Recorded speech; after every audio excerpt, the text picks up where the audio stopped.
Bien-aimés frères et sœurs, vous connaîtrez la vérité et la vérité vous affranchira. Ça, c'est pas moi qui le dis, c'est la Bible qui le dit. Mais moi, je vous dis mieux. Vous connaîtrez la vérité historique, notamment celle de vos ancêtres kémites, et vous aurez une vision globale de ce que c'est que la vraie souveraineté politique. J'ajoute, vous reviendrez à la spiritualité africaine ancestrale et vous comprendrez les enjeux de l'indépendance économique. Et pour terminer, vous accepterez votre identité culturelle kémite et vous obtiendrez deux choses. La première, c'est la paix. La seconde, c'est le développement, à une condition. L'unité de toute l'Afrique noire, l'unité de tous les Noirs du monde entier. Otep à tous, bienvenue sur la chaîne des panafricanistes, par essence, par conviction et par excellence. Celle des citoyens kémites par nécessité et obligation de combat. Nous sommes une chaîne qui n'est guidée que par nos ancêtres et rien que par les ancêtres qui appartiennent à l'égrégore du monde noir. Par conséquent, nous ne croyons en aucun Dieu venu de l'étranger. Toutefois, cette vidéo n'est aucunement destinée à inciter à la haine ou à la violence, car nous menons un combat qui est d'abord et avant tout spirituel, intellectuel et démocratique. Ensuite, il est politique, géopolitique et géostratégique, contre l'impérialisme, le colonialisme, le néocolonialisme et l'endocoloniat, qui sont tous qualifiés de crimes contre l'humanité. Nous menons ce combat sur la base du principe fondamental que nous avons hérité de nos ancêtres kémites, qui est celui de la Mahat, c'est-à-dire solidarité, vérité et justice. Vous êtes donc en droit de connaître la vérité, et nous avons l'obligation de vous dire la vérité, rien que la vérité, afin que justice soit rendue au continent africain. Et ça, c'est notre modeste contribution dans cette noble lutte en faveur de la souveraineté, la dignité, la solidarité et l'unité africaine. C'est exactement ça que nous appelons le panafricanisme. Bien-aimés frères et sœurs, le président Félix Tshisekedi a été mis à sa place. Eh oui, il s'est fait tirer les bretelles sur son terrain par Emmanuel Macron. Chez nous, on dit que quand vous êtes sur votre territoire, là, vous êtes fort. Mais Tshisekedi n'a pas été fort. Tshisekedi n'a pas été fort. Vous savez pourquoi Tshisekedi n'a pas été fort? Sur le plan spirituel, Tshisekedi n'est pas au Congo. Je vous ai déjà dit dans plusieurs de mes vidéos, je dis, mais le type là, il ne fait que faire le tourisme. Ça veut dire quoi? Reste chez toi. Écoutez-moi bien. Vos esprits là, les esprits de vos ancêtres, qui vous suivent, qui vous guident, qui marchent avec vous, ces esprits là ne sont pas là à tourner n'importe où, à rentrer dans n'importe quel trou, dans n'importe quelle maison. Et oui. Vous ne pouvez pas être là à fréquenter tout le temps des gens de mauvaise foi et penser que vos esprits là, ils vont vous guider, ils vont être avec vous. Non, ils s'en vont. Ou bien ils vous assistent jusqu'à ce que vous vous cassez la figure. Tshisekedi ne s'assoit jamais chez lui. Tshisekedi n'a jamais fait un mois à Kinshasa. Il est toujours dehors, il va là, il va ici, il va là, il va ici. Il fait que trouver un moyen pour sortir. Il s'est acheté tout un avion, je ne sais pas pour rien quand même, franchement. Il faut qu'il se balade. Ça, c'est sur le plan spirituel. Maintenant, sur le plan naturel, métaphysique, et plutôt physique. Sur ce plan-là, vous avez un problème. Si ce que dit c'est compromis dans beaucoup de choses, qui n'ont ni tête ni queue, il a signé le pacte avec le diable. Je vous ai déjà dit aussi dans une de mes vidéos que Tshisekedi, c'est un homme des mondialistes, c'est un mondialiste. Il vient des réseaux. Mais ce n'est pas la magie. Je ne suis pas magicien, je ne suis pas prophète. Je n'étais pas là quand il signait les contrats. Quand il signait le contrat avec la France, avec Fayoulou, avec Kabila, moi, je n'étais pas là. Mais j'ai vu l'inaction. À travers l'inaction de Tshisekedi. Comment un homme, ta famille est en danger. Tu es le chef de famille, le père de famille. Il n'y a rien à manger dans la maison. Les gens viennent vous attaquer en plus. Et toi, tu n'es pas capable d'aller dehors, là, aller aiguiser un couteau pour attendre tes ennemis. Quand ils vont venir encore chez toi, tu vas au moins blesser un seul. Tu continues à pleurnicher. Tu vas pleurnicher chez les mêmes qui sont tes ennemis. Ça n'a pas de sens. Tshisekedi attend les armes des Occidentaux pour faire la guerre. Tshisekedi est allé prendre la France pour former ses officiers. Mais les officiers français sont en train de former les militaires africains. Depuis combien d'années? Plus de 60 ans. Mais il faut... Attendez, il faut être complètement dingue pour ne pas comprendre qu'ils ont déjà échoué depuis longtemps. On n'a pas d'armée en Afrique. Tchad, machin, tout ça là, il n'y en a pas. Même les Rwandais là, que vous voyez qui sont en train de détruire le Congo démocratique, là, et les conseillers qui sont derrière là, vous avez des Américains, vous avez des Français, vous avez des Belges, ainsi de suite.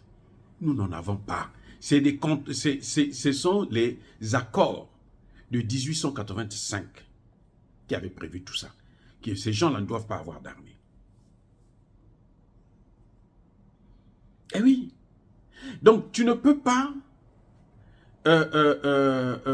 t'attendre à mener la guerre contre les terroristes qui sont en train de déstabiliser ton pays, qui ont déjà tué 10 millions de personnes, qu'ils puissent t'aider à arrêter l'hémorragie, alors que eux, ils ne gagnent que lorsque, justement, il y a cette guerre.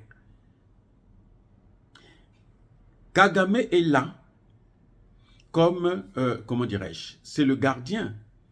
C'est un vaccin de rappel à Tshisekedi. Quand il veut bouger un peu, on dit, bon, Kagame, vas-y. Allez, il vient, il t'injecte encore le vaccin là, en bougeant les M23, il dit, allez, attaquez encore telle autre ville, prenez les villes là, ainsi de suite. Quand tu te calmes, lui aussi maintenant, il se calme, les autres pendant qu'ils continuent à piller, ils font la fête. Parce qu'ils sont dans le même club. Là, cette fois-ci, ce n'est pas moi qui le dis, c'est Emmanuel Macron qui le dit. Emmanuel Macron a avoué, j'étais là quand on a signé le contrat. C'est nous qui avons décidé que vous puissiez garder le pouvoir, parce que vous n'avez pas gagné les élections. Vous n'êtes pas légitime. Eh oui, Emmanuel Macron l'a dit. Et il a dit, le débat est clos, arrête, tais-toi maintenant. Si tu continues, je veux sortir d'autres choses plus graves. Donc tais-toi. Et Tshisekedi a fermé sa gueule. Il a fermé, cloué.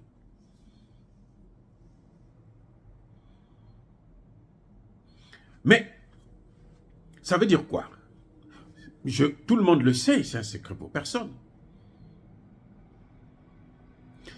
Quand Tshisekedi prend le pouvoir, la première des choses qu'on lui demande, c'est d'arrêter avec, de suspendre, annuler tous les accords que la Chine et les autres pays là avaient fait avec le Congo démocratique au temps de Kabila. On lui a demandé de mettre de côté le code minier que Kabila avait rédigé, qui était déjà en vigueur. Il dit non, stop ça, arrête ça. Parce que nous, on va exploiter ça. On va exploiter les matières premières. Ce n'est pas pour Kabila, ce n'est pas pour toi, c'est pour nous les Américains, c'est pour nous les Européens. Voilà ce qui s'est passé. Et Tshisekedi est tombé. Pourquoi il est tombé? Parce qu'il veut le pouvoir. On lui a dit non, on va te donner un deuxième mandat. Mais non, il est en train de constater que non, mais le pouvoir en question lui coûte trop cher. Parce que les gens, il va sortir de là, même s'il obtient le deuxième mandat. Quand Tshisekedi va sortir de là, personne au Congo ne voudra même le saluer. S'il sort encore, s'il sort de là vivant. Eh oui, quand Tshisekedi va sortir de là, ça va être une loque qu'aucun Congolais ne pourra fréquenter. Aucun Congolais sérieux, bien sûr. Ils viendront pour prendre l'argent parce qu'il aura volé beaucoup d'argent, amassé beaucoup d'argent. Mais pour venir, par exemple, demander un conseil, ce n'est pas Tshisekedi qu'on va voir. Les Américains avaient tout compris. Les Occidentaux avaient misé sur Fayoulou, Martin Fayoulou. Ce n'est pas un dieu, hein. Martin Fayulu lui-même avait été préparé, prévu pour prendre la chose. Martin Fayulu, c'est le grand patron, le grand représentant des compagnies pétrolières américaines au Congo démocratique. Donc, Martin Fayulu venait pour sacrifier aussi le pays, comme Tshisekedi. Au début, Barack Obama, lui, il avait choisi Moïse Katumbi. Mais malheureusement, ce type n'a pas de personnalité. La seule personne qui pouvait faire quelque chose, qui avait la personnalité, c'était Jean-Pierre Bemba. Mais Jean-Pierre Bemba, ils ont vu que non, celui-là, ça ne peut pas marcher. On l'a pris, on l'a mené à La Haye pour le casser complètement. Et quand il est revenu de La Haye, le pauvre, il est complètement terminé. Maintenant, qu'est-ce qui se passe?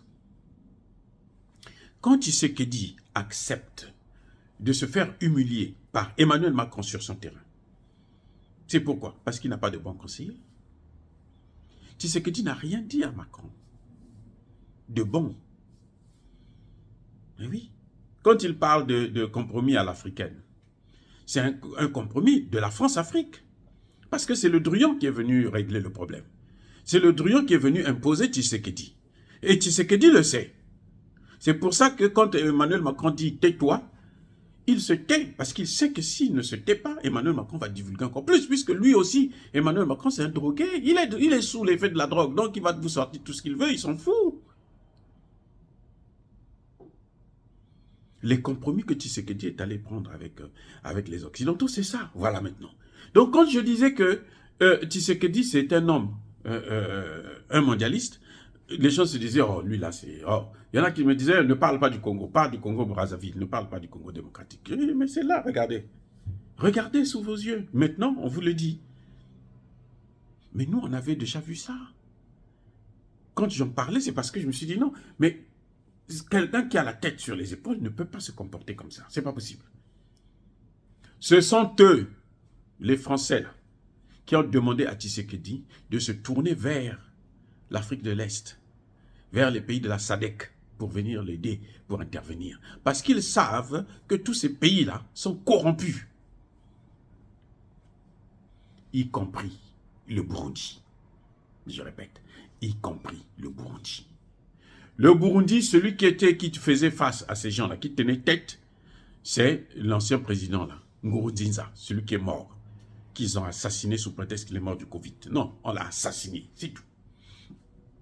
Nkurunziza faisait tête. C'est pour ça d'ailleurs qu'on l'a tué. Il ne jouait pas le jeu. Mais le Kenya, là, y compris celui qui vient d'arriver au pouvoir, là, il ne fera pas grand-chose. Tshisekedi, s'il voulait régler le problème, la première des choses, il devait se tourner vers les pays d'Afrique centrale. C'est-à-dire le Congo-Brazzaville, le Gabon, le Cameroun, le Centrafrique, peut-être même le Tchad. Voilà les pays qui pouvaient l'aider. Parce que notamment le Congo. Tshisekedi, quand il s'assoit avec Sassou Nguesso, Tshisekedi n'a pas besoin d'interprète. Non, il n'a pas besoin d'interprète. Et quand Tshisekedi s'assoit devant Sassou Nguesso, Tshisekedi c'est comme le fils de Sassou Nguesso. Parce que chez nous, on respecte le droit d'aînesse. Même si vous n'aimez pas la personne. Moi, je n'ai rien contre Sassou. Pour moi, ce n'est pas ma tasse de thé, parce que on voit bien le résultat. Le Congo est mal géré, il faut le dire ouvertement. Mais je dois respecter le fait que c'est un père.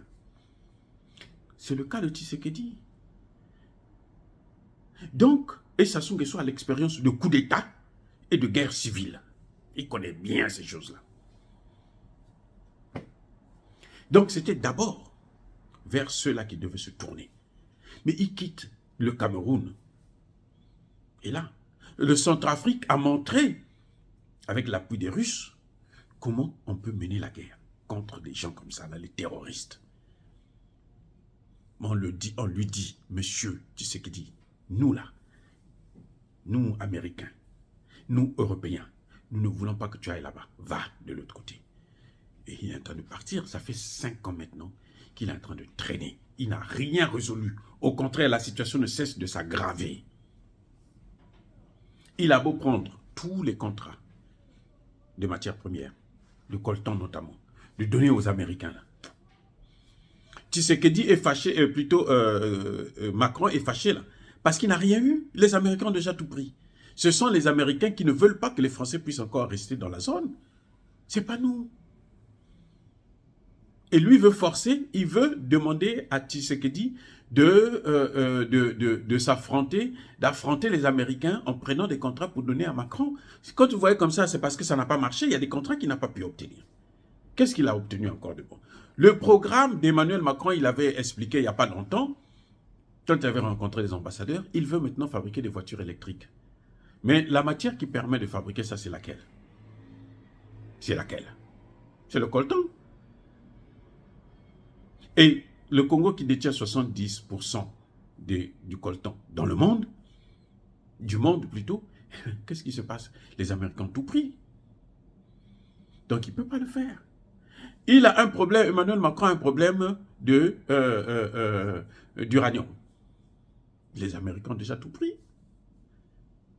Les Américains nous disent non, toi tu continues à prendre celui du Niger que tu es en train de polluer là. Tout le pays est pollué. Donc continue à polluer là-bas. Mais ici là, on ne veut pas te voir. Nous ici là, c'est depuis la Seconde Guerre mondiale que nous exploitons l'uranium. Voilà le vrai problème.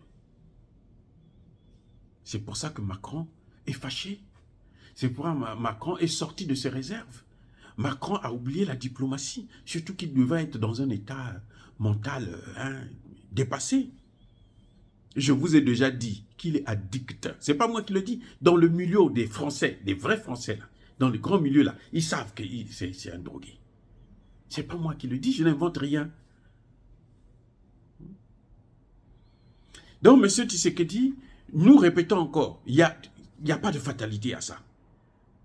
Si tu veux stopper ces gens-là, va voir les Russes. Dès que les Russes vont venir, là, tu verras que eux, ils vont venir te solliciter pour te dire, bon, écoute, nous, on va t'aider à les faire partir, mais voilà, il faut qu'après, toi, tu les écartes. C'est tout. Mobutu l'a fait. On sait, nous savons, les Congolais savent maintenant que tu n'as pas été élu. Tu peux pas inventer quoi que ce soit. Emmanuel Macron est venu le dire. Et toi-même, tu as reconnu qu'il y a eu négociation. Il y a eu négociation, c'est passé où? Au Kenya. Le même Kenya que tu es allé prendre pour venir régler, alors que c'est le Kenya là qui t'a amené au pouvoir. Donc, qu'est-ce que tu peux dire à ces gens-là? Qu'est-ce que tu peux dire à ces gens? Rien. Tu ne peux rien faire, M. Tshisekedi. La seule chose que tu as à faire, là, c'est de se tourner vers les adversaires des Occidentaux. Vers la Chine, vers la Russie. Mais puisqu'il s'agit d'un problème de guerre, c'est mieux de se tourner vers la Russie si tu veux avoir un peu de paix. Sinon, là, tu vas terminer le mandat là, dans la honte. Même si tu vas tricher, parce qu'eux, ils vont t'aider à gagner à gagner encore une élection, puisque tu les as bien servis, hein, tu as bien divisé le pays, mais à la fin, ce sont eux-mêmes qui vont te descendre, comme ils ont fait avec Mobutu. Ce sont eux qui ont dit, écoutez, Mobutu là, il faut le tuer. Les Américains ont dit, si vous voulez le développement là, tuez-nous Mobutu. Et puis, le résultat. Jusqu'aujourd'hui, vous avez vu le développement? Au contraire, la situation essaie de s'aggraver. Oh, bien-aimés frères et sœurs, dire cela, c'est inciter à la haine ou à la violence? Non. Je voudrais seulement que vous compreniez les causes de la colère d'Emmanuel Macron. Il n'a pas eu de contrat qu'il estimait avoir. Et puis, il s'est acharné contre Tshisekedi qui n'a pas voulu se mettre en porte-à-faux avec les Américains au profit d'Emmanuel Macron. Il a voulu le manipuler. Mais le pauvre, il est entre le marteau et l'enclume, il ne peut pas faire autrement. Mais la faute de Tshisekedi, c'est qu'il n'a pas été élu. Et maintenant, c'est connu. Et maintenant, s'il veut rattraper la chose, il doit faire comme le peuple demande, appelle-nous les Russes. Point. La population, c'est ce qu'elle demande. Fais ce que la population te demande et tu auras le soutien de la population. Même si Emmanuel Macron te critique, même si Joe Biden te critique, tu auras toujours la force de faire face, d'y faire face. Mais par contre, si tu persistes avec ce comportement, à ignorer ton peuple pour satisfaire ces gens-là, tu vas le regretter un jour. Oh, bien-aimés frères et sœurs, encore une fois de plus, je persiste et je signe. Soyez bénis, abondamment bénis, par le Dieu des Kémites et par nos ancêtres angélisés. Mais que tous ceux qui persécutent le continent africain, tous ceux qui le déstabilisent et le pillent, qu'ils soient noirs, qu'ils soient blancs, qu'ils soient russes, qu'ils soient chinois, qu'ils soient arabes, qu'ils soient maudits, punis, foudroyés, neutralisés par ce Dieu des Kémites et par nos ancêtres angélisés. Vive l'Afrique éternelle. J'ai dit et j'assume.